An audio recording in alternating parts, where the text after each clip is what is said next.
Aya bas okuvaako ku mutimbagano agatambula ye mulenzi we gwe bayita BIZZY NATEETE. BIZZY NATEETE yakuba oluyimba olwe bayita Yeyita mulokole. Wiiki ziyiseewo wabaddewo ekiwandiiko ekibadde kitambula nga kiraga nti waliwo pastor omu yasobola okuba ate nga awandiikira UCC ng'abategeeza nti oluyimba olwe bayita Yeyita mulokole lwalina gwe lulumba era nga mulimu ebigambo ebitanyuma kuyitibwa ku mpewo oba oliawo. Kati oluyimba olwo lwatambula, emboozi eyo eyinza okuba teyatambula nnyo naye nga ku mutimbagano ekiwandiiko ekyo kyawandiika.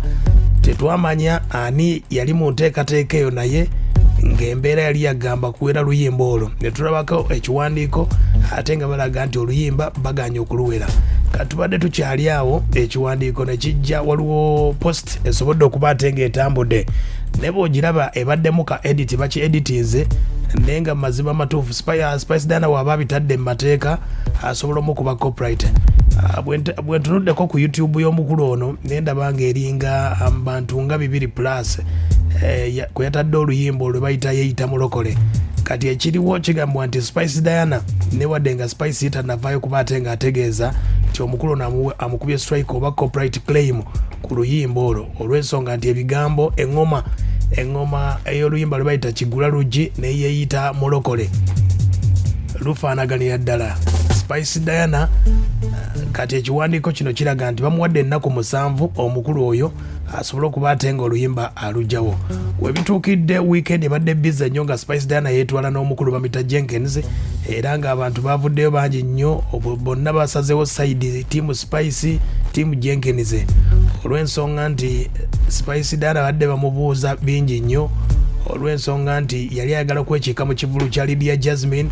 Waliwo abaana abaakajja abali mu management ya Jeff Chiwa nga bagamba ni management ya Spice oba gwe bayita manager Roger yali ayagala okuba ate nga abalemesa era basindika omukyala gwe bayita Prima n'asobola okuba ate nga akitandika. Kati awo olutalo lwatandikira omukulu Jenkins yabireeta ebyo byonna ne bitambula bwe bityo era olutalo lubadde lw'amaanyi nnyo ku mutimbagano. Jenkins ne luvaamu n'oluyimba lwayita Mind Your Business. Spice Diana lwalina akadde kano olutambula.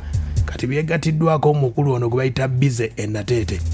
Kisoboka okuba nga Spice yamuloopye oba nga nayagala luyimba lwe lutambule, byonna bisoboka.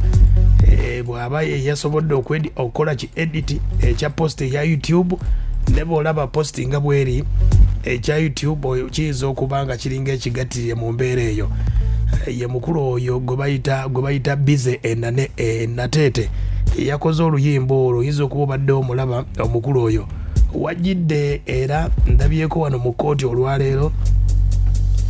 Waliwo omukulu abadde Yeyita Nabbi Kimera Elijah saidi zeeyo Lusanja Wakiso asindikiddwa mu kkomera okumala emyaka 4 lwakusobya ku mwana ali myaka 16 n'amaliriza nga amusiigize n'akawuka.